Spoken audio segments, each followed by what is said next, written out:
Wildheart, Chapter 1. First Impressions. September. First week of freshman year. The campus welcome booth smelled like fresh-cut grass and desperation. I'd been sitting here for 3 hours, watching an endless parade of lost freshmen stumble past with their overstuffed suitcases and nervous parents. My butt was numb. My smile was faker than the artisanal dining hall pizza. And my roommate Jess wouldn't stop elbowing me every time a remotely attractive guy walked by. "That one," she hissed, nodding toward a guy in a backward cap. "Total frat boy energy. Your type, right?" "I don't have a type." "Liar. You absolutely have a type. Tall, athletic, emotionally unavailable." That was one guy. In high school. "Can we please?" The words died in my throat. He appeared at the edge of the quad like someone had conjured him from a Pinterest board labeled College Boyfriend Goals. Probably 6 feet tall, maybe more. White t-shirt that had no business fitting that well. Dark hair just long enough to tuck behind his ears. Though he kept pushing it back anyway, like he didn't quite know what to do with it. But it was the way he moved that got me. Hesitant. A little lost. He stopped every few feet to check his phone, rotating in slow circles like a compass that couldn't find north. "Oh my God," Jess breathed. "He's like a baby deer." A really hot baby deer. I was already sitting up straighter, smoothing my volunteer t-shirt. "Shut up."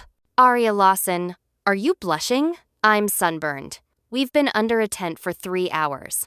The guy was getting closer, close enough that I could see he was wearing a face mask which should have hidden his features but somehow made him more intriguing. Close enough to notice the way his shoulders moved when he walked. Close enough to make my heart do something stupid and arrhythmic. He stopped directly in front of our table, and I got a good look at his eyes. Oh no! They were hazel brown with flecks of gold, framed by unfairly long lashes. And right now, they were crinkled at the corners like he was smiling under that mask. "Hi," he said, and his voice was warm honey. "I'm looking for freshman check-in. I think I've walked past this quad 3 times, but everything looks the same." And he laughed, self-deprecating and genuine. "Sorry, I'm completely lost." Jess kicked me under the table. "You're in the right place," I managed, trying to sound professional instead of like someone whose brain had just short-circuited. "Name?" "Sasha Brooks." He pulled down his mask. There should be a law against faces like that. Strong jaw, full lips, a small scar on his chin that made him look like he'd lived a little. And right there, at the corner of his left eye, a tiny, dark mole. My breath caught. Jess's elbow found my ribs again, harder this time. I knew what she was thinking because she'd heard me say it 100 times. Guys with beauty marks by their eyes are my kryptonite. I shoved the sign-in sheet toward him before I could do something embarrassing. "Just need your signature here." And, "Aria?" He was reading my name tag, head tilted. "That's really pretty." "Oh, thanks. It's Get It Together, Lawson. My parents liked music. Aria means air, or song, or why am I telling you this?" I laughed too loud, the sound brittle in my own ears. Sasha's smile widened.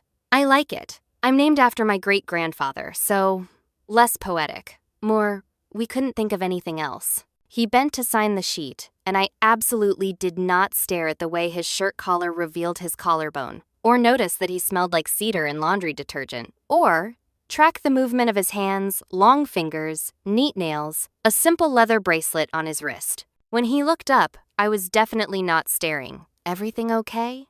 he asked, and there was something knowing in his expression. Amused. "Great. Perfect. You're all set." I grabbed the campus map with too much enthusiasm, nearly knocking over my water bottle. "Here's your map. Dorms are color-coded. Dining halls are marked with the fork symbols." This is going to sound pathetic, Sasha interrupted, scratching the back of his neck, but I am genuinely terrible with directions. Like, I once got lost in a Target parking lot for 45 minutes. Despite myself, I laughed. A real one this time. Okay, that is pretty bad. The worst part? I was parked in the front row. Oh no, my mom still brings it up at Thanksgiving. His eyes crinkled again. "So, is there any chance someone could show me to my dorm? I promise I'm not a serial killer. I can provide references." Jess was already out of her chair, physically pushing mine back. "Aria would love to help. She's done here anyway. I shot her a death glare. She returned it with an innocent smile. I don't want to be a bother, Sasha said, but he was looking at me with something like hope. And here's the thing I should have known about myself. I've never been able to resist a boy who looks at me like I'm capable of saving him, even in small ways, even when I can barely save myself. It's fine, I heard myself say. The new dorms are kind of tricky to find anyway. The smile that broke across his face could have powered the entire eastern seaboard. We made it approximately 50 feet before I realized I had a problem. So you take this path toward... I squinted at the map, rotated it 90 degrees, rotated it back. The campus buildings all looked identical. Georgian brick, white columns, the kind of architecture that screamed prestigious liberal arts college, but gave zero actual navigational help. Toward? Sasha prompted, trying not to laugh. I'm thinking, should I be worried? No. I know exactly where we're going. I didn't know where we were going. We just take this path here, past the, is that the science building or the humanities building? I thought you were showing me around? I'm just orienting myself. Sasha leaned over to look at the map, close enough that I could feel the warmth radiating off his skin. That's upside down. I knew that. Aria. Okay, fine. I might also be directionally challenged. I flipped the map right side up, refusing to meet his eyes. But in my defense, the new campus is legitimately confusing. They only built it 2 years ago, and I've never actually been there. So we're both lost. Technically, you were already lost. I'm just in solidarity. He laughed then, a real one that came from his chest, and I felt it in my bones. Okay, he said, pulling out his phone. Google Maps it is. But for the record, he bumped my shoulder with his. I think this is way more fun than actually knowing where we're going. My phone was already out, the little blue dot spinning uselessly. See, this is the problem with asking English majors for directions. We're much better with metaphorical journeys. You're an English major? Music and English double major. Yeah. You? Music performance. Cello. He said it almost shyly, like he was admitting something secret. Wait, seriously? Why do you sound surprised? I gestured vaguely at all of him. You just seem more like, I don't know, business major or engineering. Because I'm tall? No! Because you. I stopped, realizing how ridiculous I sounded. Okay, yes, maybe because you're tall. That's profiling. I'm sorry. Tell me about cello. We walked slowly, our phones both pulled up to the same GPS directions. And Sasha told me about growing up with his grandparents, practicing 4 hours a day, competing in youth orchestras across the state. His voice changed when he talked about music, less uncertain, more alive. My grandfather really wanted me to audition for conservatories, he said. Juilliard, Curtis, the serious programs. But I don't know. That kind of pressure just made me hate playing. Coming here felt like a chance to fall in love with it again. Does that make sense? Completely. I thought about my own piano, sitting untouched in my childhood bedroom. Sometimes the things we love most are the easiest to ruin. He looked at me for a long moment, and I felt seen in a way that made my skin prickle. What about you? He asked. Why music and English? Piano was my first love. Words were my second. I couldn't choose, so I just took both. It was the simple version, the version that didn't include the part about how I used to perform. Used to love the stage, until I didn't anymore. We passed the same bronze statue for the second time. Sasha stopped walking. Aria. What? This is definitely the same statue we passed 10 minutes ago. I studied the plaque. Minerva, goddess of wisdom. Okay, but there might be multiple Minerva statues on campus. It's a classical education thing. The pigeon is sitting in the exact same spot on her head. I looked. He was right. The same fat pigeon, looking extremely pleased with itself. We're going in circles, I admitted. We're very lost, catastrophically lost. Should we call for help? I looked at him. He looked at me. We both started laughing at the same time, the kind that builds until you're doubled over. And when I finally caught my breath, my stomach hurt and my cheeks ached, and I felt lighter than I had in months. Okay, I said, wiping my eyes. New strategy. We find someone who actually knows where they're going. Or, Sasha said, his smile turning a little shy, We could keep wandering for a while, if you're not in a hurry. My heart did that stupid thing again. I'm not in a hurry, I said. We eventually found his dorm with help from a very patient RA, who looked at us like we were adorable idiots. The building was new enough that it still smelled like paint and carpet glue. Modern and sterile, all sharp angles, and floor-to-ceiling windows. Well, Sasha said, setting down his suitcase in the hallway. Thanks for the tour. Even if it was mostly wrong turns. Hey, we got here eventually. Only because you asked for directions. I'm a very responsible tour guide. We stood there for a beat too long, the silence stretching comfortable and warm. So, he said, can I get your number? My stomach flipped. My number? You know, in case I get lost again. Which, let's be honest, I definitely will. I tried to look like this was a totally normal request and not something that was making my pulse skyrocket. Sure. Yeah. That makes sense. He handed me his phone, and I typed in my contact information with slightly shaky hands. When I handed it back, he grinned at the screen. Aria Lawson, he read aloud. And you put a little music note emoji next to your name. I did not. I grabbed the phone. I absolutely had. My fingers slipped. Uh-huh. It's fine. Professional even. Music majors should have music emojis. I'm not complaining. He pocketed his phone, then seemed to hesitate. Hey, so I know this is forward, and you can totally say no, but would you want to hang out sometime?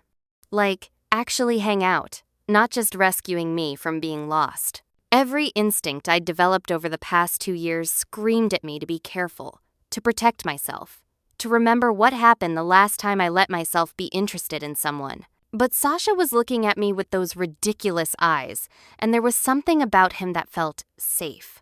Yeah, I said. I'd like that. His whole face lit up. Yeah? Yeah. Okay, cool. Great. He was adorably flustered, running his hand through his hair. I'll text you. After I unpack. Or before I unpack. When should I text you? Whenever you want. I laughed. There's no texting timeline. Right. Of course. I knew that. He laughed at himself. Okay. I'm going to stop talking now before I say something embarrassing. Too late. Wow. Rude. I was still smiling as I walked away. And when I pulled out my phone, there was already a message waiting. Unknown number. Hi, it's Sasha. Is it weird that I'm texting you when you're still in the building? Unknown number. That's definitely weird, isn't it? Unknown number. I'm going to stop now. I saved his contact with a cello emoji and typed back. Not weird. Kind of cute, actually. I regretted it immediately. Too forward. Too much. But then, kind of cute? I'll take it. Working my way up to very cute. And just like that, I was grinning like an idiot in the middle of the sidewalk. Chapter 2. The Weight of History. 3 weeks later. Late September. The thing about college is that it tricks you into thinking you've left your past behind. New place, new people, new version of yourself. You can be anyone you want, except your past has a funny way of showing up anyway. I was in the campus coffee shop, laptop open to a very intimidating blank document titled Romantic Poetry Essay, due Monday, when I heard his voice. Aria? I looked up, and there was Ethan Rivers. Looking exactly like he had in high school, except somehow more polished, expensive haircut, designer jacket.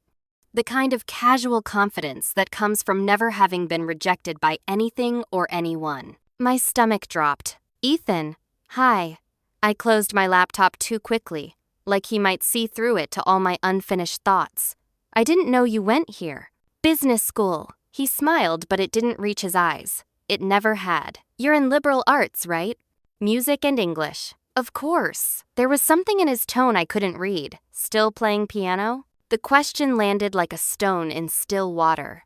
Ripples spreading out, disturbing everything. Sometimes, I lied. An awkward silence stretched between us. 2 years ago, I would have filled it with desperate chatter, trying to make him comfortable, trying to be interesting enough to hold his attention. Now I just waited. Listen, Ethan finally said, lowering his voice.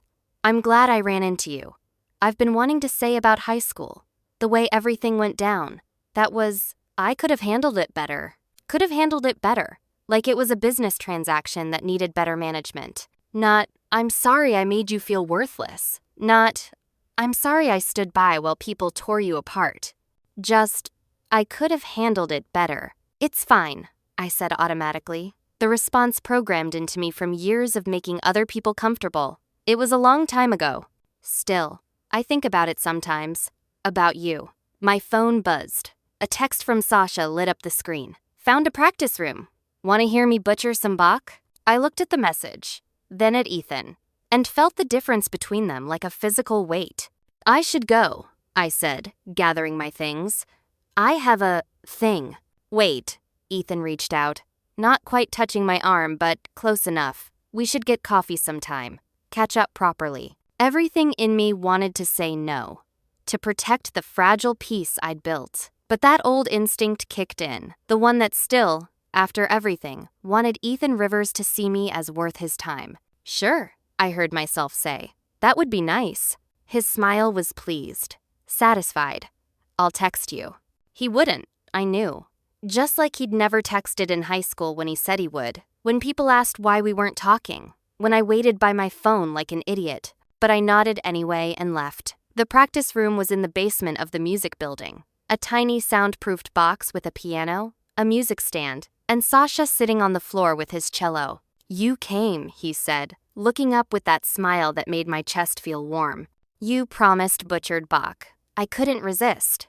"I'm a man of my word," he stood, positioning the cello between his knees. "Fair warning. I'm trying a new piece and it's kicking my butt." "Play it anyway." He did. It wasn't butchered at all. It was beautiful, complex, and melancholy. The kind of music that felt like it was pulling something true from inside him. His eyes closed as he played, completely absorbed, and I watched the way his fingers moved, the way his whole body swayed with the rhythm. When he finished, the silence felt sacred. "That was incredible," I said quietly. He ducked his head, embarrassed. "I missed like 6 notes. I didn't hear any mistakes." "That's because you're nice, and also probably a little deaf from sitting so close." I laughed, moving to sit at the piano bench. "Want to hear me butcher some Chopin?" "Always." I placed my hands on the keys, and immediately, my palms started sweating. The familiar panic rising. What if I messed up? What if someone heard? What if... "Hey," Sasha's voice, gentle. "You okay?" "Yeah. Just, I don't play in front of people much anymore. I'm not people. I'm just me." Something about the way he said it, so simple, so honest, made the panic recede. I played. It wasn't perfect. I stumbled over a few passages, lost the tempo once, but Sasha listened like I was performing at Carnegie Hall. And when I finished, he didn't say anything for a long moment. "Aria," he finally said. "That was beautiful. It was messy. It was honest." He leaned forward, elbows on his knees. "Can I ask you something?" "Sure. Why don't you play in front of people?" The question I'd been avoiding for 2 years. I could have lied, could have brushed it off. But something about this soundproofed room, about Sasha's open expression, made me want to tell the truth. "I used to perform all the time," I said slowly. "Middle school, high school, every talent show, every recital. I loved it. And then, something happened that made me not love it anymore." "What happened?" I told him about the blog, about being exposed, about standing on that stage with everyone whispering, about Ethan leaving, about playing The Butterfly Lovers for an audience that saw me as a joke, about not being able to play a single note. Sasha listened without interrupting, his expression darkening as the story went on. "That's horrible," he said when I finished. "Aria, I'm so sorry that happened to you. It was my own fault. I shouldn't have written that stuff where people could find it." "No," his voice was firm. "It wasn't your fault. You were a kid having feelings, and people were cruel about it. That's on them, not you." The validation hit me unexpectedly hard. I'd spent so long blaming myself that hearing someone else say it wasn't my fault felt revolutionary. "The guy," Sasha said carefully. "The one you liked. Was that Ethan Rivers?" I nodded. "I think I've seen him around campus. Business school guy? Looks like he's never had a stressful day in his life." Despite everything, I laughed. "That's him. Do you still?" He didn't finish the question. Did I still like Ethan? The honest answer was, I didn't know. I'd spent so long liking him that it had become part of my identity. Letting it go felt like losing a piece of myself. I don't think so, I said. But it's complicated. Sasha nodded, something unreadable crossing his face. Yeah, I get that. We sat in comfortable silence for a while, the weight of my confession settling between us. Thank you, I finally said, for listening. Thank you for telling me. He picked up his cello bow, rolling it between his fingers. Hey, so I have kind of a weird idea. I'm listening. What if we practice together? Like, regularly. Not just me butchering Bach and you butchering Chopin, actually working on pieces, maybe even, he hesitated, maybe eventually performing together? My immediate reaction was panic. I can't perform. I told you, not right away, and not in front of a huge crowd. Just maybe building back up to it? Together? The way he said together made it sound possible. I don't know, I said. No pressure. Just think about it. He stood, started packing up his cello. But for what it's worth, I think you're incredible. And I think the world deserves to hear you play. My throat felt tight. Sasha, come on, he said, offering his hand. I promised to buy you dinner, and there's a really good taco truck by the library. I took his hand. Chapter 4. The Music Festival. Expanded. Mid-October. The text came at 2 a.m. You awake? I'd been staring at my ceiling, thinking about the music theory quiz I'd definitely failed, and the way Sasha's hand had brushed mine when we'd walked back from the library. Unfortunately, yes. Wanna hear something cool? Always. Sasha. I got us into Strawberry Festival. Volunteer positions. Free entry. Plus, we get to see everything backstage. I sat up in bed. What? How did you manage that? Turns out, my roommate's brother runs the volunteer program. Also, I may have exaggerated my organizational skills. But that's a problem for future Sasha. You're incredible. I know. Sasha. So you'll come? Like I could say no. Obviously. Good. Because I already put your name down. Also, we have to move equipment at 6 a.m. I take back the incredible thing. Too late. You're stuck with me now. I fell asleep, smiling. The day of. My roommate Jess was supposed to come with me. We'd planned it weeks ago, matching festival outfits, a whole playlist for the drive, the works. I found her curled in bed at 10 a.m., pale and clutching a heating pad. I'm dying, she moaned. Tell my parents I loved them. You're not dying. You have cramps. Same thing. She looked at me with pitiful eyes. I'm so sorry. I know you are excited. It's fine. I sat on the edge of her bed, brushing hair off her forehead. I'll bring you back a t-shirt. Get me one of those overpriced festival hoodies too. The pain deserves compensation. I made her tea, found her ibuprofen, and texted Sasha that I'd be coming alone. Your roommate, okay? Period from hell. Ouch. Tell her I'm sorry. Also, tell her I'll take excellent care of you. That sounded less weird in my head. Noted and screenshotted for future blackmail. See you soon, Lawson. The nickname made me smile. The festival grounds were already chaotic when I arrived. A sprawling field transformed into a temporary city of stages, vendor tents, and way too many people in bucket hats. I found the volunteer tent and immediately spotted Sasha. He was wearing the world's most unflattering neon yellow safety vest over a faded band t-shirt. His hair messy like he'd rolled out of bed 10 minutes ago. He was arguing with someone about equipment placement, gesturing wildly, completely unself-conscious. And I felt it then, sharp and undeniable. I was in trouble. This wasn't a crush. This was something deeper, something that made my chest ache. I pulled out my phone on instinct, wanting to capture the moment. The camera flash went off accidentally. Sasha's head whipped around, his expression shifting from annoyed to startled to when he saw it was me, absolutely radiant. Aria! He jogged over, nearly tripping over a cable. You're here! You sound surprised. I'm not surprised. I'm happy. He was grinning like an idiot. Is that okay? Am I allowed to be obviously happy to see you? My heart was doing acrobatics. It's allowed. Good, because I've been watching for you for like an hour, and the guys were making fun of me. An hour?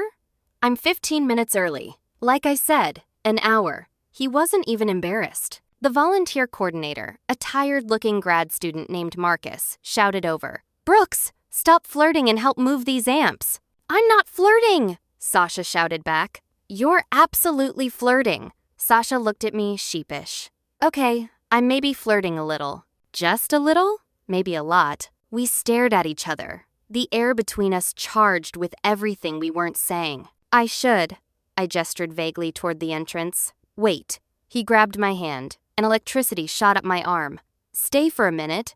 I have like 5 minutes before Marcus actually murders me." I stayed. We stood there, hands linked, people rushing around us, and Sasha said, "I'm really glad you're here." "Me too. Even if it means watching me do manual labor in this extremely attractive vest." "Especially because of the vest." He laughed, squeezed my hand once, and let go. "Go enjoy the festival. I'll find you later?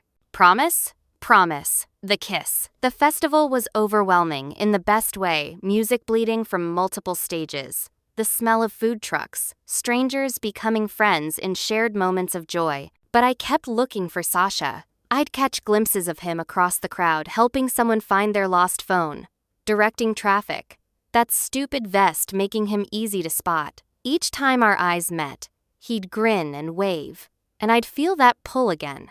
Around 4 p.m., I finally made my way back to the volunteer area. Sasha saw me coming and immediately abandoned his post. "Hey," Marcus called after him. "Where are you going?" "Break time." "You just had a break. This is a different kind of break." Sasha jogged over, slightly out of breath.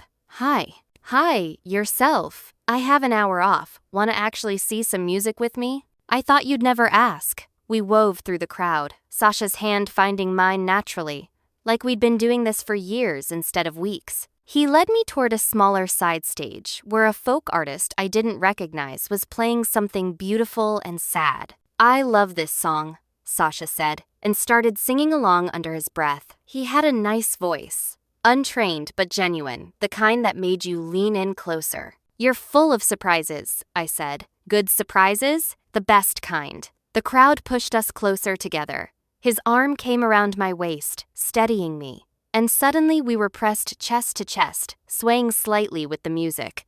"Aria," he said, and his voice was different, serious. "Yeah? I'm going to do something, and you can absolutely tell me to stop, but I really, really want to kiss you right now." My heart stopped, started, raced. "Okay," I whispered. He cupped my face in both hands, thumb brushing my cheekbone, giving me every chance to pull away. I didn't. The first touch of his lips was gentle, questioning. I answered by pressing closer, my hands finding his hair.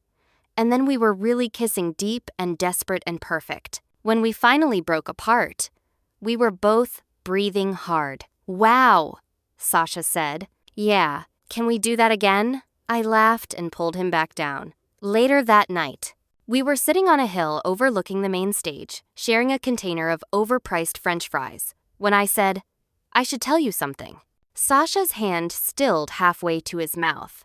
"That sounds ominous." "It's not bad, just honest." I took a breath. "I really like you. Like, a scary amount for someone I've only known for a month." His expression softened. "That's not scary. It is for me. The last time I liked someone, it kind of destroyed me, and I'm trying really hard not to let that history mess this up. But I also don't want to pretend I'm not terrified." Sasha set down the fries, turning to face me fully. "Okay, can I be honest too? Please. I've liked you since the moment you got lost, trying to show me to my dorm. Actually, that's not true. I liked you before that. When you were at the welcome booth and you were clearly dying of boredom but still smiled at everyone, you had this kindness that seemed completely automatic, and I thought, I want to know that person." My eyes were stinging. "And then I did get to know you," he continued. "And you were even better than I imagined. You're funny and smart and talented, and you pretend to be tougher than you are. But you're actually incredibly soft, in the best way. In a way that makes me want to be soft too." A tear escaped. He wiped it away with his thumb. "So yeah," he said, "I'm probably just as scared as you are. But I think you're worth being scared for." "Sasha, you don't have to say anything. I just wanted you to know where I stand." "No, I grabbed his shirt, pulling him close. I think you're worth being scared for too. His smile could have lit the entire festival. Yeah? Yeah. So does this mean I want to do this? For real? If you want to? If I want to? He laughed. Aria, I've wanted this since day one. I'm just trying to play it cool and clearly failing. Don't play it cool. I like you uncool. Good. Because cool was never really my strong suit anyway. We kissed again, softer this time, and when we broke apart, the main stage was announcing the headliner. But I barely heard it, because Sasha was looking at me like I was the only music that mattered. Chapter 6. Dark Night. Late November, Thanksgiving break approaching. The semester was crushing me. Music theory midterm, C+. English paper, incomplete. Piano practice, non-existent. And the campus talent show was in 2 weeks. Sasha had convinced me to sign up with him a duet, piano, and cello, the Butterfly Lovers. The piece I'd failed to play in high school. The piece that still gave me nightmares. I'd said yes in a moment of confidence I no longer felt. Now, I was sitting in my dorm at 11 p.m., staring at the sheet music, hands shaking too badly to even place them on my keyboard. My phone buzzed. Hey, you okay? You seemed off at practice today. Just tired. Want to talk about it? Not really. Want me to come over and not talk about it with you? Despite everything. I smiled. Me? Yes, please. He showed up 20 minutes later with hot chocolate and a bag of gummy bears. The vending machine selection was limited, he said, holding up the candy, but I figured sugar might help. You're ridiculous. And yet you texted me back. He settled onto my bed, patting the space next to him. Come here. I did, letting him pull me against his side. We sat in silence for a while, him running his fingers through my hair, me breathing in his familiar cedar scent. I can't do the show, I finally said, his hand stilled. Okay, that's it? Aria, if you don't want to perform, we won't perform. It's not a big deal. It is a big deal. You've been practicing for weeks. You rearranged your whole schedule, and my voice cracked. I'm too broken for this. Hey, he pulled back to look at me. You're not broken. I can't even look at sheet music without having a panic attack. That's not being broken. That's being hurt. There's a difference. What difference? Broken things can't be fixed. Hurt things can heal. He took my hands. And you're healing, Aria. I see it.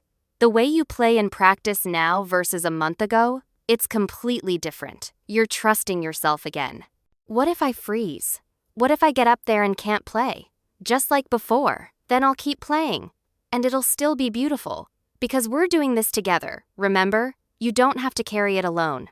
I wanted to believe him. What if people laugh? They won't. You don't know that. You're right. I don't. He squeezed my hands. But I know that you're talented. I know that you're brave. And I know that even if the absolute worst happens, even if you freeze and people are jerks about it, you'll still have me. And we'll deal with it together. Tears were streaming down my face now. Why are you so nice to me? I whispered. Because you deserve nice.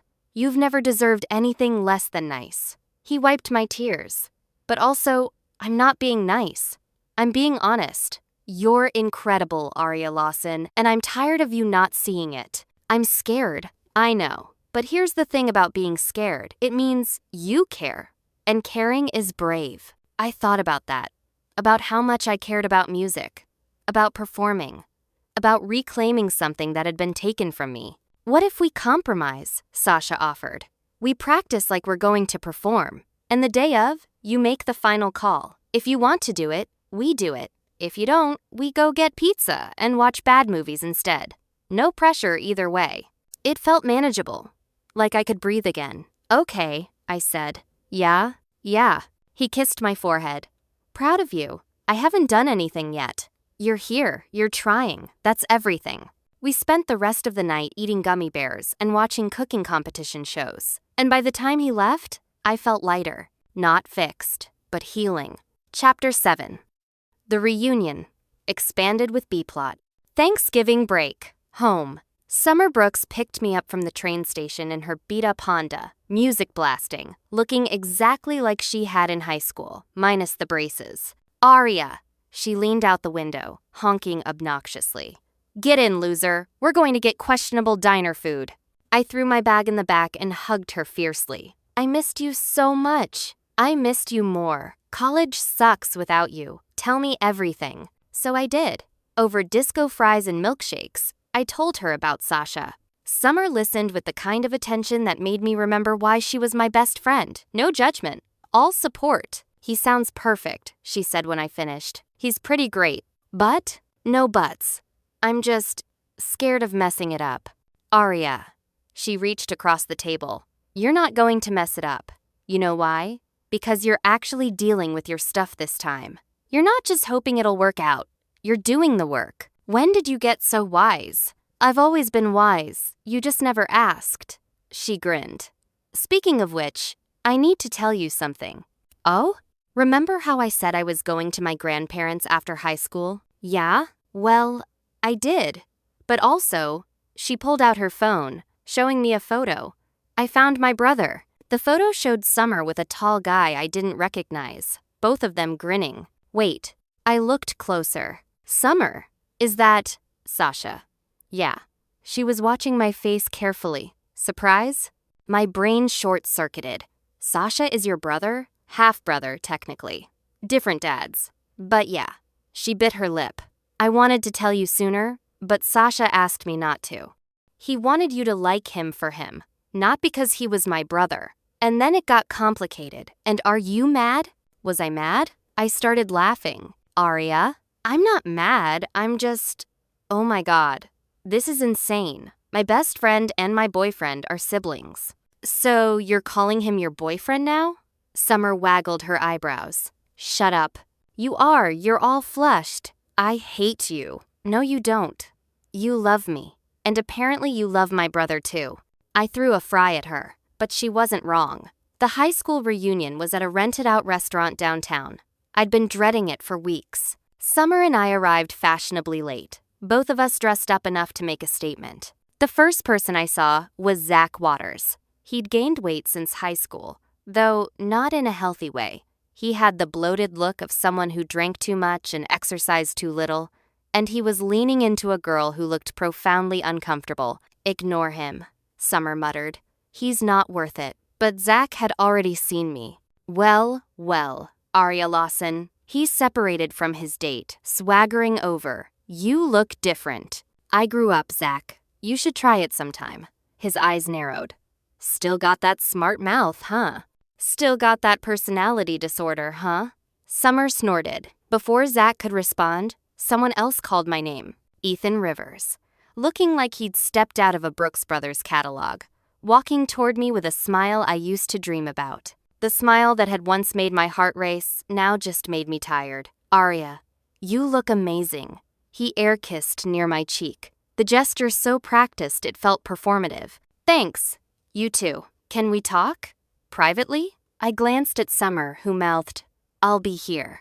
Ethan led me to a quieter corner, away from the karaoke and the people already too drunk for 8 p.m. So, he said, college is treating you well? It is. I heard you're seeing someone. That tall guy from the music department? News traveled fast. Sasha. Yeah. Something flickered across Ethan's face. Is it serious? Getting there. That's... He paused. Good. That's good. You deserve to be happy. It sounded genuine. Almost. Ethan. Why did you want to talk? He ran a hand through his perfect hair. I've been thinking a lot. About us. About what could have been if I hadn't been such an idiot in high school. Here it was. We weren't an us, I said gently. I liked you. You didn't like me. That's all. That's not true. He stepped closer. I did like you. I was just too proud to admit it. Too worried about what people would think. And by the time I figured out that was stupid, you'd already given up on me. 2 years ago, these words would have healed me. Now they just felt hollow. I'm glad you figured it out, I said. I hope that helps you treat the next person better. Aria. But I'm not interested in being that next person. His face fell. Because of Sasha? Because of me. I spent so long making myself smaller to fit into your life. And I'm done with that. I like who I am now. And I like who I am with Sasha. You don't think you're settling? I mean, he's a music major. What's he going to do with that? And there it was. The condescension I'd mistaken for charm. He's going to do what he loves, which is more than I can say for some people. I picked up my bag. It was nice seeing you, Ethan. Take care of yourself. I walked away. And it felt like flying. Summer was waiting by the bar, holding 2 drinks. That looked intense, she said, handing me a soda. It was, but also kind of freeing. I took a sip. I think I'm finally over him. About damn time. Now let's, Aria. I turned. Zach Waters was there, swaying slightly. Definitely drunk. I need to talk to you. No thanks. Please, he grabbed my wrist. Just 5 minutes. Summer moved between us. Let go of her. Now, this doesn't concern you. Actually, it does. Because unlike you, I actually care about Aria's well-being. A small crowd was gathering. Fine, I pulled my wrist free. 5 minutes. Outside. Aria Summer started. It's okay. I can handle this. Outside, the November air was sharp and cold. Zach leaned against the building, looking pathetic. I'm sorry, he said. For? Everything. High school, the names, the blog, all of it. I waited. I liked you, he continued. I know that sounds insane, but I did, and I didn't know how to deal with it, so I acted out. You bullied me. I know. You made my life hell. I know. And now you want me to what? Forgive you? Date you? He had the decency to look ashamed. I just wanted you to know I'm sorry, that I've regretted it, that if I could go back. But you can't. My voice was steady, calm. You can't go back. You can only go forward. And part of that is living with the fact that you hurt people, that you hurt me. I know. Do you, though? Because you're not apologizing for my sake. You're apologizing for yours, to make yourself feel better. He flinched. I don't forgive you, Zach. Maybe someday I will, but not today.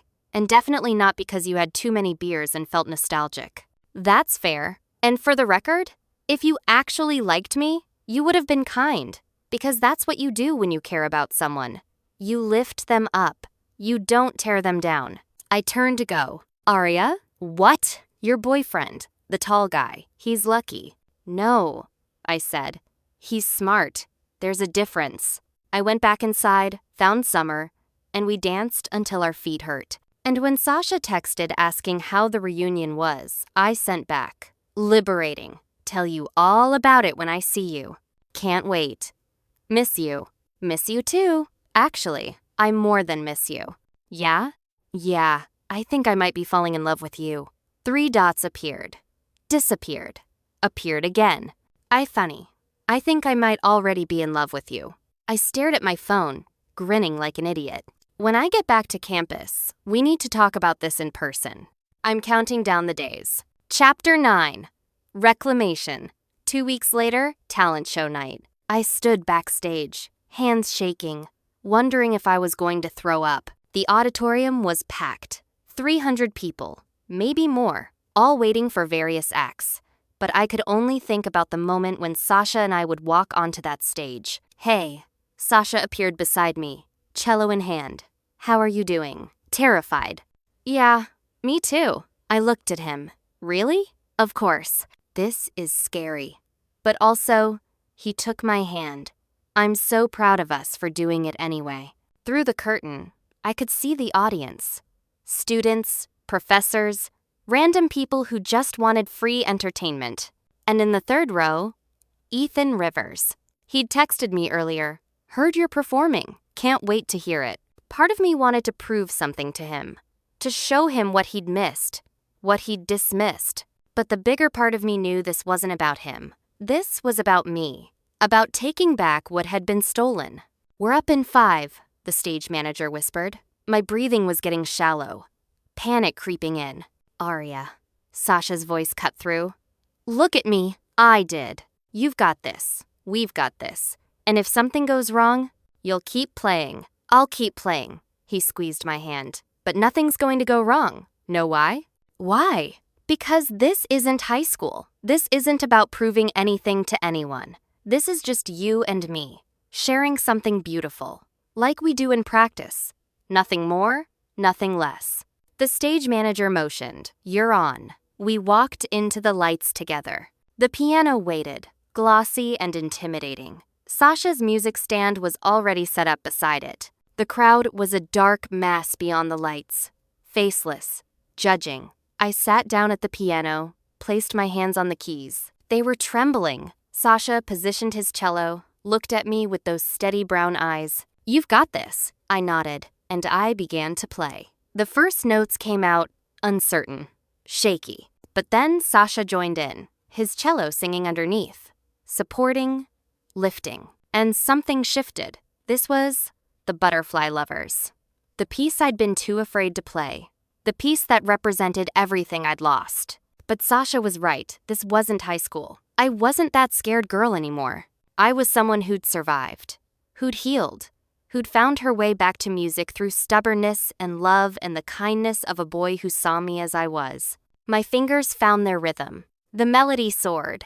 And for the first time in 2 years, I wasn't playing to prove anything. I was playing because I loved it, because music was part of me, as essential as breathing.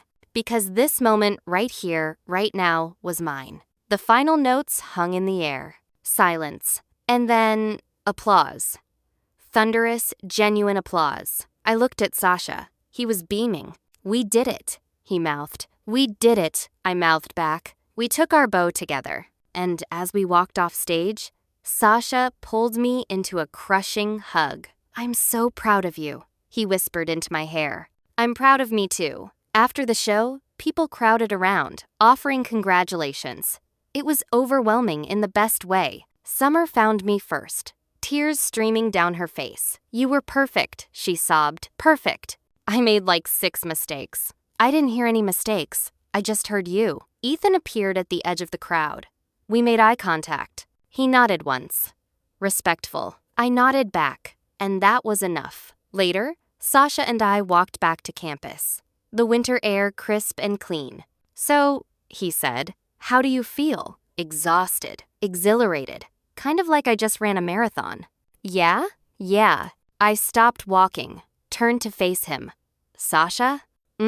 Earlier, before break, we texted about feelings. His expression turned soft, hopeful. "We did. Did you mean it? What you said about being in love with me?" "Every word." I took a deep breath. "Good, because I'm in love with you too. Completely. Stupidly. In a way that's probably going to make me very annoying." He laughed, pulling me close. "I can handle annoying, even if I want to spend every free minute with you. Especially then. Even if I'm still scared sometimes, I'll hold your hand through the scary parts." I kissed him then, pouring everything I felt into it, gratitude and joy and this wild, reckless love that felt like coming home. When we broke apart, we were both grinning. "Come on," Sasha said, taking my hand. "Let's get food. We need to celebrate." "Celebrate what?" "You, us, music, everything." We walked together through the cold December night, and I realized something. I'd spent so long looking backward, mourning what I'd lost, that I'd almost missed the beauty of what I'd found. But not anymore. This was my story now, and it was just beginning. Epilogue, spring semester, April. I posted the performance video online without much thought, just another upload to my anonymous music account. But this time, I included a note. "This is The Butterfly Lovers, played with someone I love. 2 years ago, I tried to play this piece and couldn't make a sound. Today, I played it in front of 300 people. To everyone who's afraid of reclaiming something that hurt you, it's possible. It's hard, but it's possible. You're stronger than you think." The video went viral. Not in a massive way, but enough that the campus newspaper wrote about it. Enough that the music department asked us to perform at the spring showcase. Enough that my blog post from high school got dredged up. And this time, people responded with kindness instead of cruelty. "You were just a kid having feelings. I'm sorry people were mean. Your boyfriend's cello playing is beautiful. This made me cry. Thank you for sharing." Summer called laughing, crying. "Aria, you broke the internet." I did not break the internet. I got like 50,000 views. 50,000 people now know you're amazing. I'm counting that as breaking the internet. Sasha, for his part, took it in stride. "You know what this means," he said, pulling me onto his lap in his dorm room. What? We're going to have to perform together all the time now. People are going to expect it. Oh no, what a hardship. He kissed my neck. The absolute worst. We might have to spend even more time together. Terrible. We might even have to. He cut me off with a kiss, deep and sweet, and I melted into it. I love you, I said when we came up for air. I love you too. He tucked a strand of hair behind my ear. You know what I love most? What? That you're not afraid anymore. I'm still afraid sometimes, but you do it anyway. That's what matters. He was right. I was still healing, still learning to trust myself, still had moments where the old panic crept in. But I wasn't alone, and I wasn't letting fear make my decisions anymore. My phone buzzed. A message from an unknown number. I opened it. Hey Aria, this is Ethan. I saw your video. You were incredible. I'm really happy for you. And I'm sorry it took me so long to say this properly. I'm sorry for how I treated you. You deserved better. ER. I showed it to Sasha. How do you feel? He asked. I thought about it. Grateful, I finally said. Not for him, but for everything that led me here. To you. To this version of myself. Yeah? Yeah. I texted back. Thank you for saying that. I wish you well, AC. Then I blocked the number. Not out of anger. Out of closure. Because that chapter was over. And this one, the one with Sasha, with music, with the future I was building, was just beginning. The end.